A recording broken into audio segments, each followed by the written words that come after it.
Good morning. All right, it is Tuesday, August 25th. You should have brought up your Canvas and have your assignment. It looks like this. Have that brought up. We're going to take some notes, but you guys can just copy and paste on 3 parts of nouns. I'm going to add it up to our anchor chart that we started yesterday. On nouns. So yesterday we talked about how a noun was a person, place, or thing. Today we're going to add 3 things to that. Most of you can just copy and paste. We're going to talk about common nouns.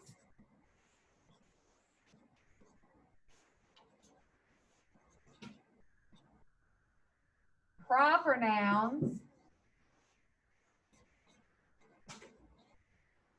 And possessive nouns.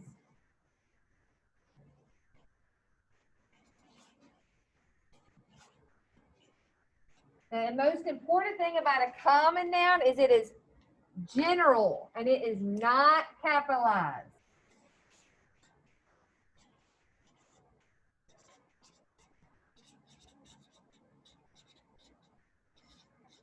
Okay? A proper noun is specific and it is capitalized. So, teacher, is it common or proper? Teacher, common. Miss Russell, is it common or proper? Proper. Proper. Good. So you capitalize Miss Russell, but you do not capitalize teacher. Got it? Okay. If you will copy and paste those definitions into your journal so you have the notes for the activity today. And then a possessive noun is showing ownership.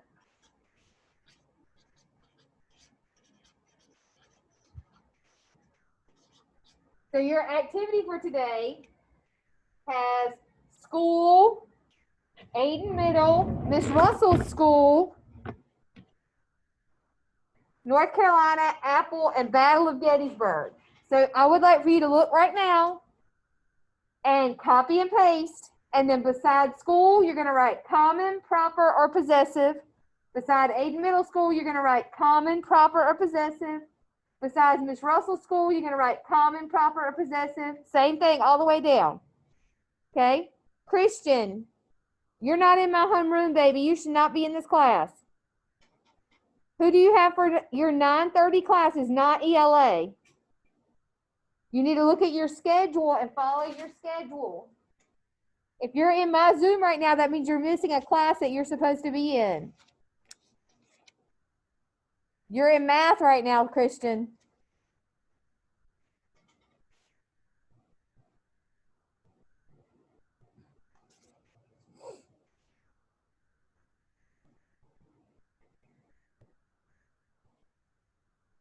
You got this in your journal and none? Show me your journal.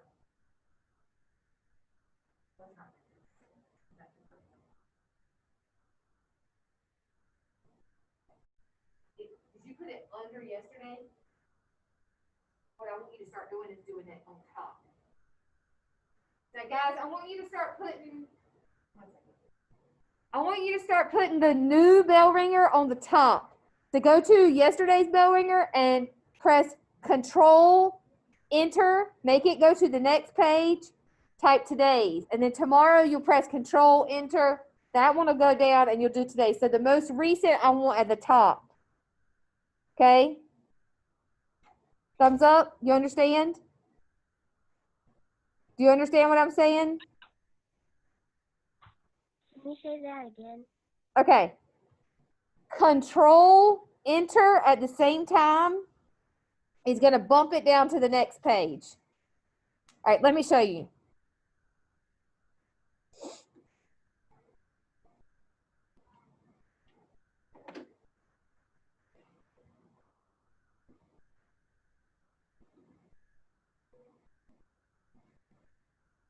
Let's look at Cassie's. Okay, here's this, all this stuff right here was yesterday's, right? So this should have 8/24/20. Okay? Then she's going to go at the beginning of yesterday's and press Control Enter. It's going to bump it down to the next page. So today's is going to be at the top. Does that make sense? Does everybody understand? So each day, so tomorrow you would go right here and press Control Enter, and it would put it down the next page, and she'll have 8/26/20. And this is where she'll put tomorrow's bell ringer. Do you understand? Awesome. All right.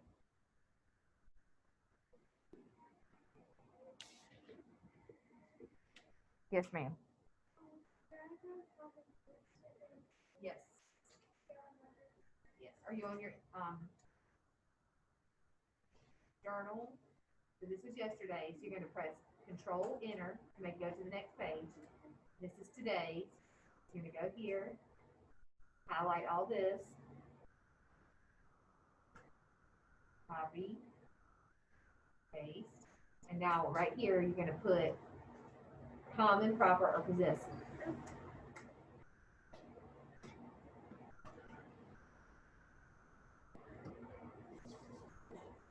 You good, Amina?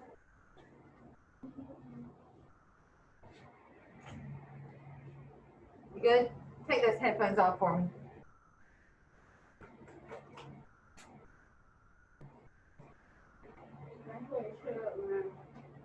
Who did that? Oh, you didn't have to do that. This was yesterday's. So where's today's? You need 8/24/20. That's today's.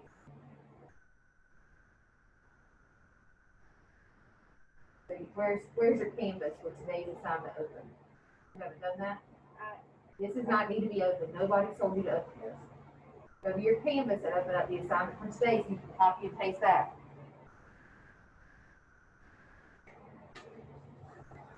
All right, guys, we're going to go over these.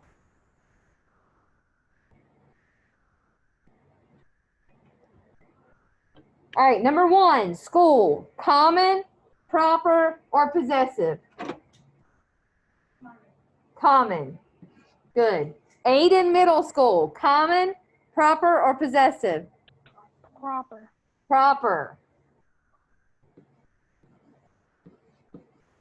Miss Russell's school. Now, Miss Russell is proper, but the ownership of the school is what? Cassie? Possessive. Good. How about North Carolina? Somebody else. Somebody who hasn't done one yet.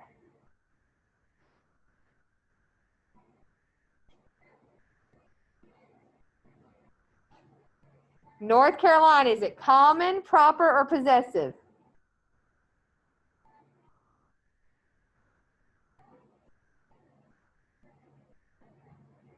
Jordan, are you trying to raise your hand?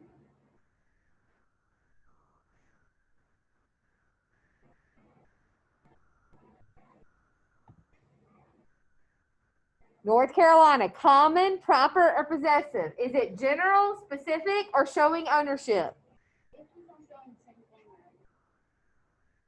Cassie, what is it? Possessive. Is it owning something? If it's possessive, it has to show ownership. Is it owning something? So it's what? It's specific state. So it's what? Cassie? Proper. Proper. Apple.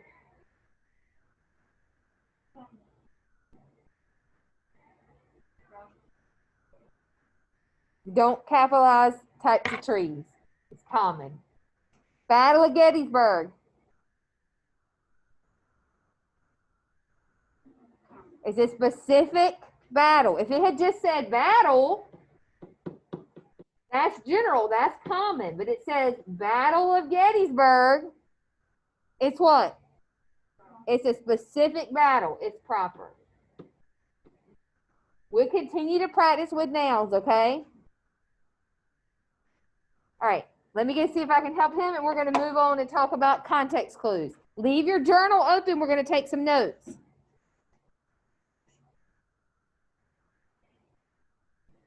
What's the problem? To copy and paste, you need to use 2 fingers, okay? You're going to start right here is where you want to copy.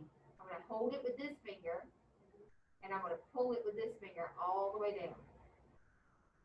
Control C, Control V. You're going to have to go back and do that in the class because you don't have time right now. We're moving on. All right. We're going to talk about context clues. Context clues, what we introduced yesterday. We talked about what is context clues. Context clues is using the surrounding wording of it in the sentence to understand a word that you do not understand or you do not know how to pronounce, you do not know the definition to. Okay? We're going to take some more notes about context clues. You should have noun notes in your journal. I guess I should leave this up here until I finish teaching today. You should have this context clue notes from yesterday. You should have this in your journal from yesterday, and then I'm getting ready to make a new poster that needs to go in your journal.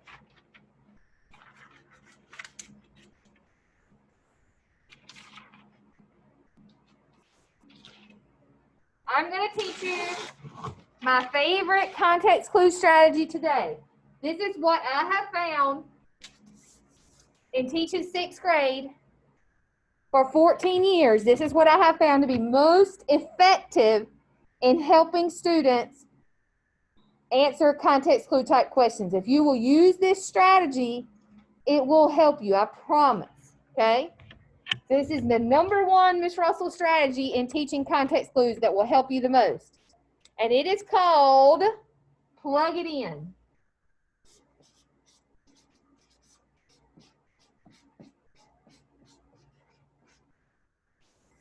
Okay, what do you think we're going to plug in? The options, right, of what the word could mean, right?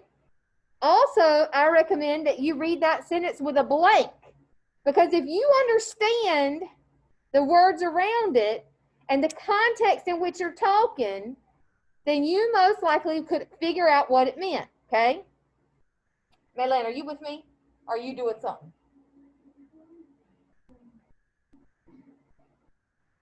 What are you doing? Okay, I'm going to have to help you later. This is not right.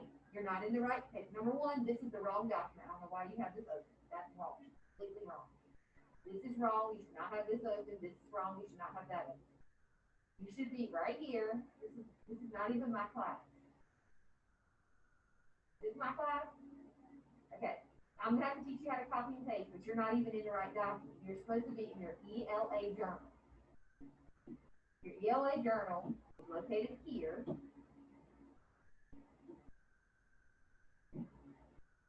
Right here. ELA journal. This is where you're supposed to be. You'll start a new document every day. It always goes right here. Control Enter. Now go back to the top and write today's date. That's where we're starting today. But you don't need to waste time copying and pasting while I'm teaching. Right now you need to be listening. You don't need to have anything from Miss Lane open. Right now we're talking about context clues and you need to be listening to the lesson. You don't need to write anything down. You don't even need a pencil. Okay? Are you good? Are y'all good? Okay, I need you to be with me. I don't need you to be worried about copy and pasting or worried about your bell ringer. I need you to be with me on this right now because this can change your life. When you take the EOG, there will be approximately 50 questions. Okay? I can guarantee that 10 to 15 of them are going to be context clue type questions. So if you hang with me and you learn how to answer these type questions, It can be the difference for you from a 2 to a 3 or a 1 to a 2 or a 4 to a 5. There's no reason any of my students should get any context clue questions wrong, because I'm about to show you how to do it right now. Do you understand? All right. So when you get to that word that you don't know, you can figure it out based on the context. If I said to Lily, I said, Lily, I need you to please go feed the, and then I turned my head and you didn't hear the last word. You know what that last word was.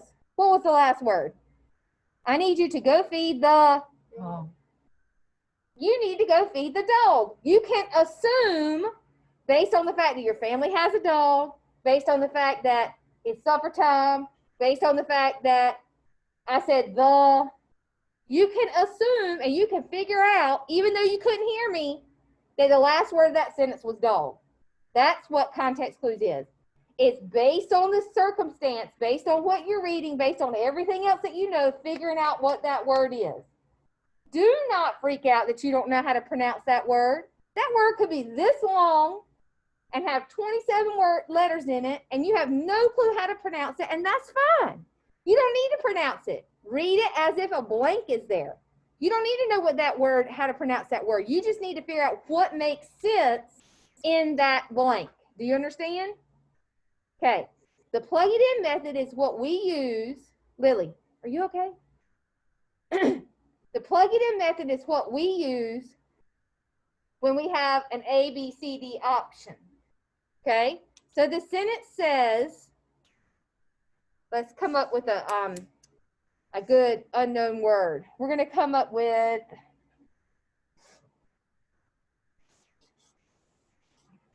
the postman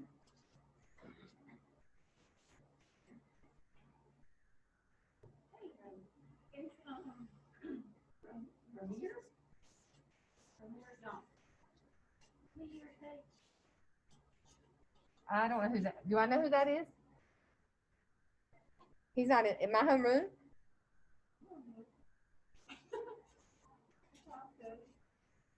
I think he's in, he might check across the hall. All right, the sentence is the postman blank about the lost package. Now I'm going to tell you the word, and you might not know what this word means, and that's fine. The word is inquired. The postman inquired about the lost package. Now, when you get to that sentence and you don't know what inquired means, that's fine. It's okay. You don't even know how to pronounce inquired. That's fine. It doesn't matter. But if you read this sentence, the postman blank about the lost package, you could make a word fit in there that makes sense, couldn't you? What could you put there, Lily? The postman blank about the lost package. Told. What else? Panicked. Asked. Those would all work. And they all don't change the meaning of the sentence. Does that make sense? So read it with a blank and try to guess based on the context of the sentence. You can figure it out. I promise. All right, the plug it in strategy is going to be helpful when you have a question that says the postman inquired about the lost package, and your EOG type question is going to say, which of the following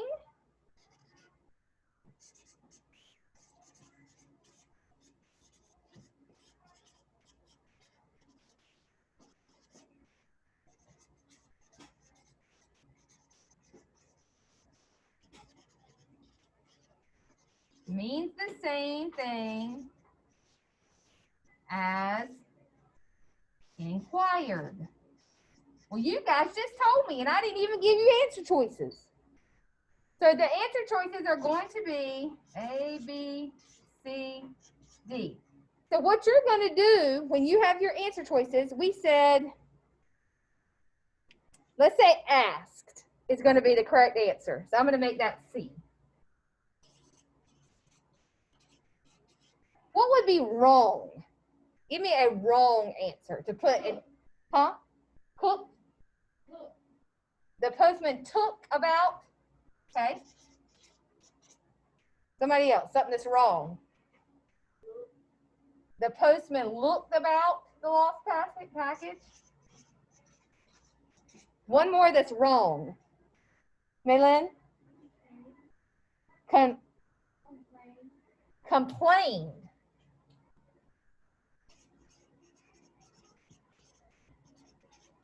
All right, so what do you think the plug it in strategy is going to have you do here?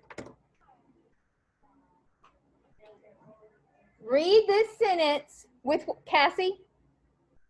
With each answer choice. Yes. Has any teacher ever told you to do that before? Yeah. Did they call it the plug it in strategy? They called it plug and chug. Plug and chug. I love that. Who did that? What teacher? Miss Kessel, 4th grade. Plug and chug? Like chug, like a drink? No, like, I think it was like how you have a socket and like a cord and try to figure out one goes and two. That's exact. And I'm going to draw a cord. You know what I was going to draw right here in just a minute because I'm about to draw it. Look, we'll go ahead and draw it. Let's put an outlet up here.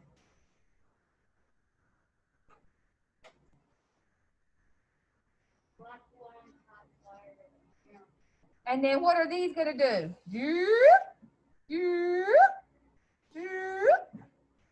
So these are our plugs. And this is we're trying these up here. So how many times are you going to read that sentence? You're really going to read it 5 because you have to read it the original way. Does that make sense? The best way to attack context clues is use this strategy. Questions about plug it in. If you have not done this before, it is time to start. You have to figure out, if you're reading and you get to unknown word, you can't just keep going. You have to try to figure it out because you have to understand in context what is going on in the passage. Questions about context clues? Questions? Okay, we are now going to move along and go to our next thing is we're going to watch a Great Depression background video. Video is 6 minutes long. And then we're going to read chapter 1 of Bud Not Buddy.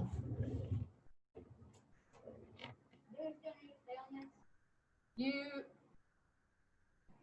are going to need your exit tickets. You can close it if you want to save the battery.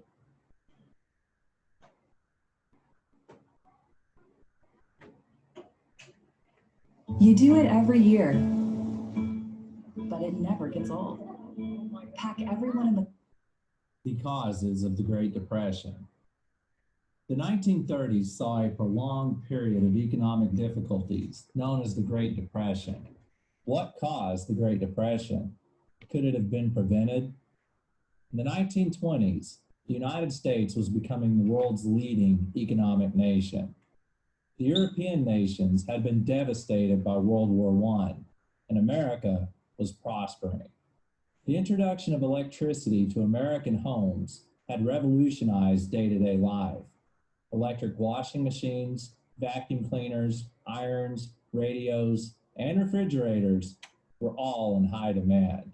Increased advertising on the radio and in magazines only strengthened this desire for new devices.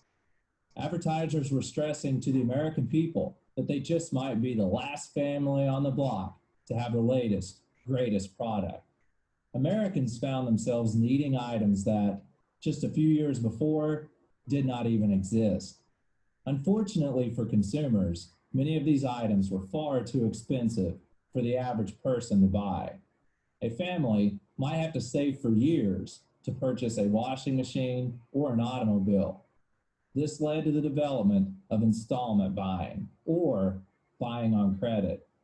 A consumer would purchase an item by making a small down payment and pay off the rest in monthly installments. This allowed families to own items that they could only dream of otherwise. Consumers weren't the only ones buying on installment. This same method of purchasing was being used in the stock market. Investors would purchase stocks from a broker, paying as little as 10% of the stock's price. As long as the stock price continued to rise, they could pay off the balance with little difficulty. The stock itself would serve as collateral, meaning if the stock price fell, They would lose the stock and still have to pay off the loan. This method of purchasing was known as buying on margin. In the 1920s, more and more people were turning to the stock market as a method of making fast income. By 1929, it was estimated that about 4 million Americans were invested in the stock market. Many of these inexperienced investors were also engaging in speculation. This meant they were gambling financially with high-risk stocks. If the stocks became successful, it meant quick profits. However, speculating on stocks, combined with buying those stocks on margin, could mean financial doom for investors if the stock market took a turn for the worse. That is exactly what happened in the fall of 1929. In the last week of October, the stock market began to fail. Nervous investors began to sell their stocks rapidly, which intensified the problem. On October 29, 1929, the stock market collapsed. This day is remembered as Black Tuesday. Banks were crippled by the stock market crash. In all, 641 banks closed by the end of 1929. More than 5,000 would close in the next several years. Many banks might have survived, but with so many closing, Americans panicked. They rushed to their own bank to withdraw their money, fearing it was about to shut down. This is known as a run on the bank. With no money to operate with, the bank was forced out of business. This cycle of disaster only continued. Once consumerism slowed, salespeople were laid off. Many who worked in manufacturing also lost their jobs or had their hours and pay severely cut. As the Depression deepened, millions of these employees were laid off. With no income, the average citizen could no longer afford to repay the debts they had incurred through buying on installment. Since no one was repaying their debts, this crippled even more businesses and financial institutions. The end result was millions more losing their jobs. Okay.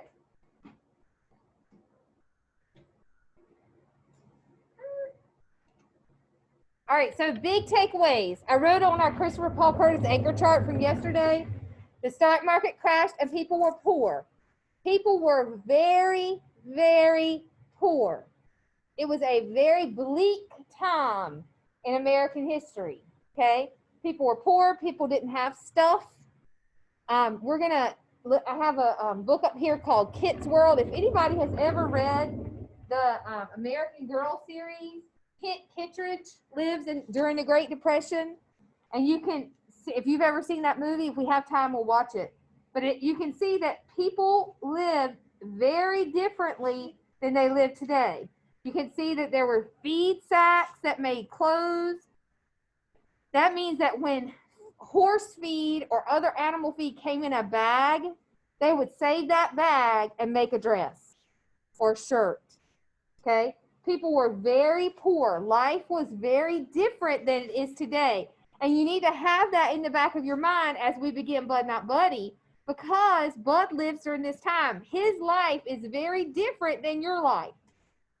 We have modern electricity. We have all kinds of modern conveniences that they did not have during that time period. And understanding this time period is very important for understanding what Bud is going through.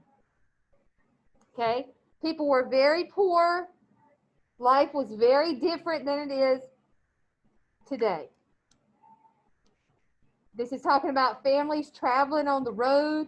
Hobos, which did not have a home, were very common. People lived in their vehicles. People made food with whatever that they could find. Life was very different during the time period when Bud was growing up than the time period when you were growing up. Okay? My niece, she was born in 1918, and She lived during this then, Bud. she's still alive. And she's still alive. She's like 90 something. Okay, What we're going to do now is we're going to start Bud Not Buddy. I'm going to introduce you today for the first time to how I operate when we do a read aloud. You need to have your book open and be following along with me so that if I pause and ask a question, you can answer my question. Our skill that we have been talking about, here, I'm going to scoot real close. Our skill that we have been talking about is context clues today. So when I pause and I ask you what a word means, then you should be able to answer my question because you can know right where we are. If you are a virtual student and you do not have a hard book, then you should need to click on that PDF link and be following along digitally. Got it? Everybody good? You got it brought up? Is it working?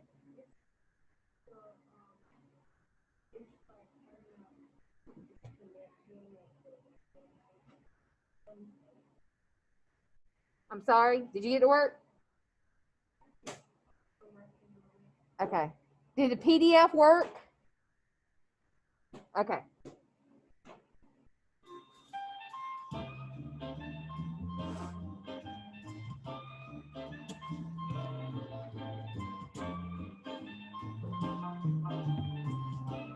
Listening Library presents Bud Not Buddy by Christopher Paul Curtis.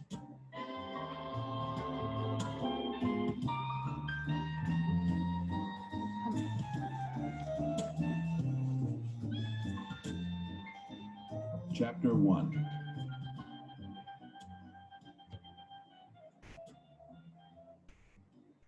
Here we go again. We were all standing in line waiting for breakfast when one of the caseworkers came in and tap, tap, tap down the line. Uh-oh. This meant bad news. Either they'd found a foster home for somebody or somebody was about to get paddled. All the kids watched the woman as she moved along the line, her high-heeled shoes sounding like little firecrackers going off on the wooden floor. Shoot, she stopped at me and said, "Are you Buddy Caldwell?" I said, "It's Bud, not Buddy, ma'am." Why is Bud Not Buddy titled what it is? You just found out. Why is the title Bud Not Buddy? Because the lady called her Bud and he said, is Buddy, not Bud, something like that. Okay, so his name is Bud, not Buddy. So people tend to call him Buddy, and his name is not Buddy. It is, and he evidently feels very strongly about that. So now we know why the book is titled what it is. She put her hand on my shoulder and took me out of line. Then she pulled Jerry, one of the littler boys, over. "Aren't you Jerry Clark?" He nodded. "Boys, good news. Now that the school year has ended, you both have been accepted in new temporary care homes, starting this afternoon." Jerry asked the same thing I was thinking. "Together?" She said, "Why, no. Jerry, you'll be in a family with 3 little girls." Jerry looked like he just found out they were going to dip him in a pot of boiling milk. And Bud. Show me what Jerry's face looked like. You can't because you got your mask on, but at home they can. Oh, that's good, Cassie.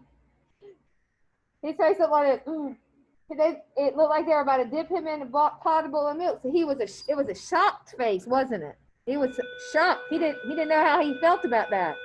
Where, based on context clues, where do you think Bud and Jerry are living? In a foster home or like an orphanage? Right. Huh? She looked at some paper she was holding. "Oh, yes, the Amoses. You'll be with Mr. and Mrs. Amos and their son, who's 12 years old. That makes him just 2 years older than you, doesn't it, Bud?" How old is Bud? 10. If he's 2 years older, then Bud is 10. "Yes, ma'am." She said, "I'm sure you'll both be very happy." Me and Jerry looked at each other. The woman said, Now, boys, no need to look so glum. I know you don't understand what it means, but there's a depression going on all over this country. Historical People context. can't find jobs, Depression. and these are very, very difficult times for everybody. We've been lucky enough to find 2 wonderful families who've opened their doors for you. I think it's best that we show our new foster families that we're very. She dragged out the word very, waiting for us to finish her sentence for her. Jerry said, cheerful, helpful, and grateful. I moved my lips and mumbled. She smiled and said, unfortunately, you won't have time for breakfast. I'll have a couple of pieces of fruit put in a bag. In the meantime, go to the sleep room and strip your beds and gather all of your things. Here we go again. I felt like I was walking in my sleep as I followed Jerry back to the room where all the boys' beds were jam-jammed together. This was the third foster home I was going to, and I'm used to packing up and leaving, but it still surprises me that there are always a few seconds right after they tell you you've got to go when my nose gets all runny and my throat gets all choky and my eyes get all stingy. But the tears coming out doesn't happen to me anymore. I don't know when it first happened, but it seems like my eyes don't cry no more. What are you learning about Bud when it says his eyes don't cry anymore? Here we go again. He's what? Okay. Here we go again, and my eyes don't cry anymore. Is this something that's happened, Lily? He's very strong. He's strong, Amina?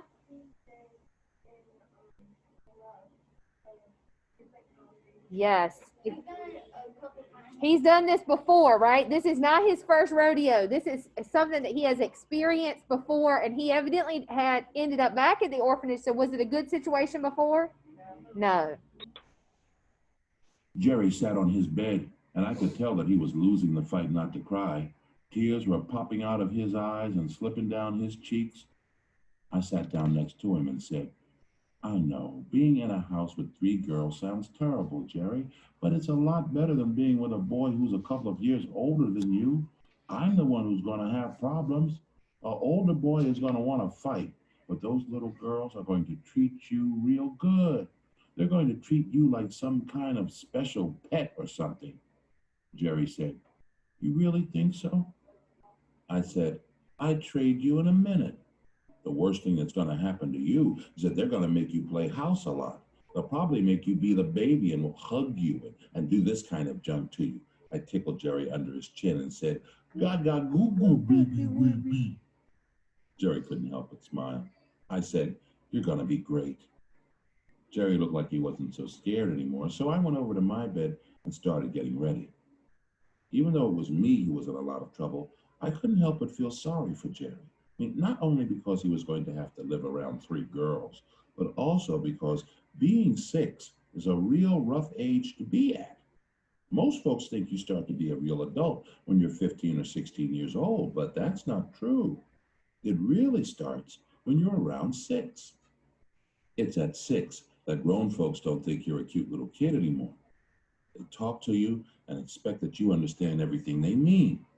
And you best understand, too, if you aren't looking for some real trouble, because it's around 6 that grown folks stop giving you little swats and taps and jump clean up to giving you slugs that'll knock you right down and have you seeing stars in the middle of the day. The first foster home I was in taught me that real quick. 6 is a bad time, too, because that's when some real scary things start to happen to your body. It's around then that your teeth start coming loose in your mouth. You wake up one morning, and it seems like your tongue is the first one to notice that something strange is going on. Because as soon as you get up, there it is, pushing and rubbing up against one of your front teeth, and I'll be doggone if that tooth isn't the littlest bit wiggly.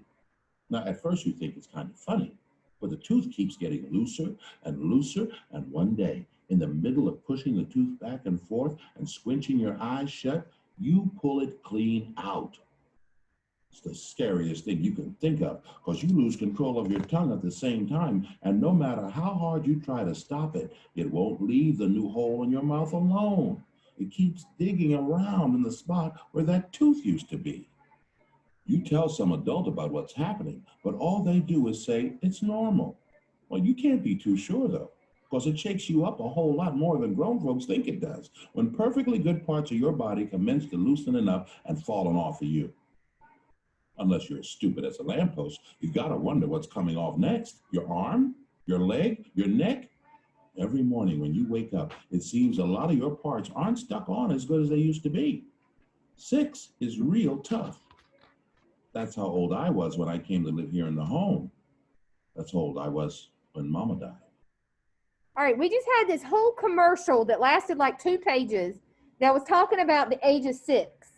It's talking about how adults start really whipping you, talking about how your teeth start falling out. Why did Christopher Paul Curtis take 2 whole pages away from the story to give you this commercial about teeth and spankings and the age of 6? Cassie? Probably because that was his experience at the age of 6. Okay, and why would it be important for an author to put that into a text that you're reading, Cassie? So you can what? Understand him and learn his personality. Okay, you can understand him and learn his personality. And you can raise your hand if you have lost a tooth. Everybody, right? So is that something that everybody can relate to? Yes. So is it a good detail for the author to give so that you have a connection? Absolutely. Absolutely. It's a commercial that gives you a connection. It's also kind of what? Yeah, funny. It gives you some humor too as well. We're at the top of page 6. I folded the blanket and sheet and set them back on the mattress. Then I reached under the bed to get my suitcase. Now, most of the kids in the home keep their things in a paper or cloth sack, but not me. I have my own suitcase.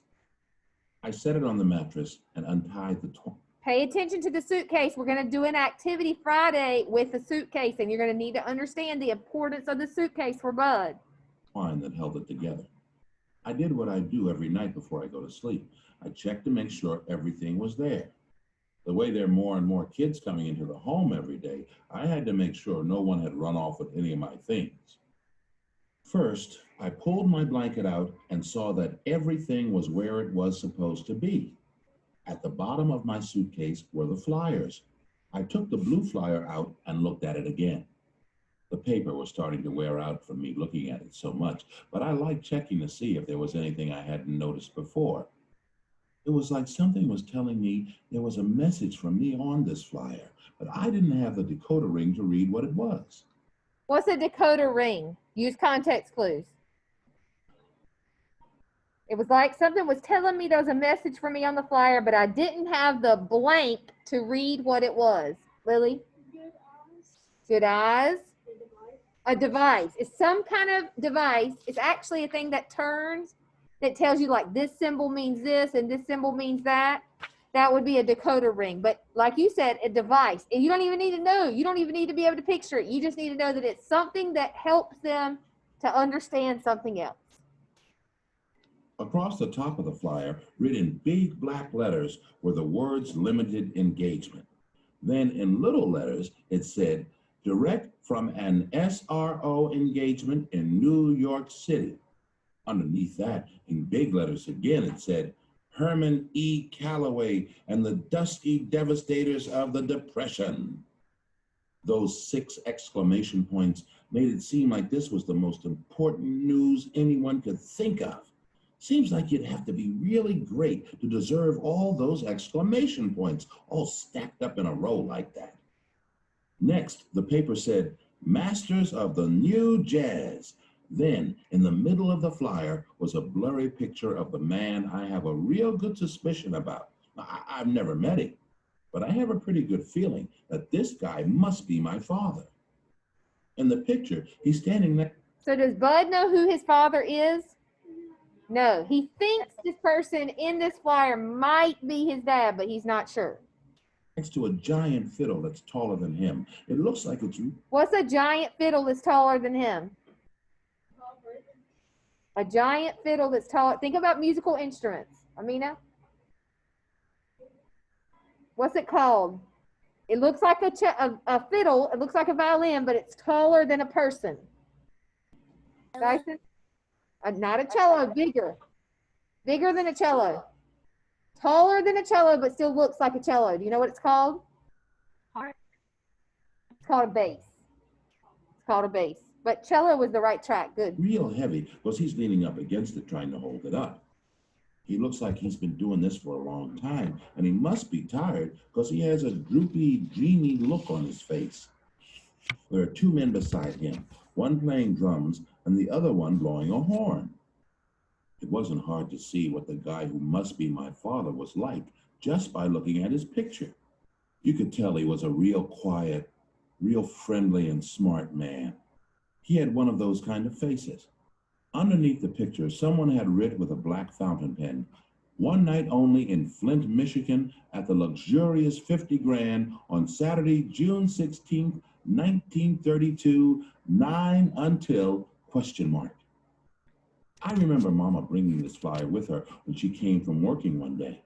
I remember because she got very upset when she put it on the supper table and kept looking at it and picking it up and putting it back and moving it around.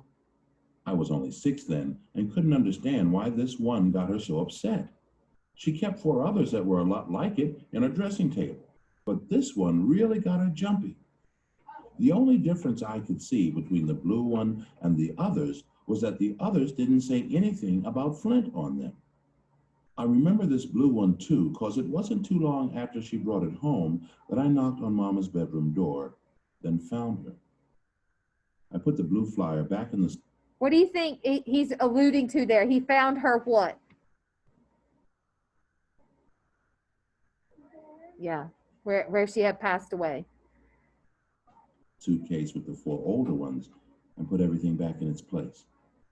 I went over to the big chest of drawers and took my other set of clothes out and put them in the suitcase too. I tied the twine back around my bag, then went and sat on Jerry's bed with him. And Jerry must have been thinking just as hard as I was, because neither one of us said nothing. We just sat close enough so that our shoulders were touching. Here we go again. Okay, we're going to stop there for today. The key word of the day is, drumroll, flyer. Flyer. The key word of the day is flyer. So you need to make sure you fill that out. Make sure you get it right. If I do not have your journal linked to me, I'm going to holler your name out. Jackson. I don't think I have your journal, bud. I'm going to holler out everybody's name. I don't have your journal. I do not have Destiny, Blake, Tanaya, Demetrius, Zakiah, Kayana, Kennedy, Denaya, Jackson, Gigi, Samaya, Janaya, and King. I do not have your journals. If your I Ready is not done, you need to make sure that you get your I Ready done. Your I Ready diagnostic test. I do not have Loyalty, Savannah, Destiny, Janaya, London, Blake, Takaya, Tanaya, Gigi, Samantha, Zakiah, Allison, Maylene, and Denaya. All of you, I do not have your I Ready. So if I just called your name out for I Ready or for your journal, you need to get that to me today. They were due, both of those things were due last week. It's Tuesday. Okay. The key word of the day is flyer. Get your exit ticket filled out. Have a great day, and I will see you tomorrow. If you have questions, email me.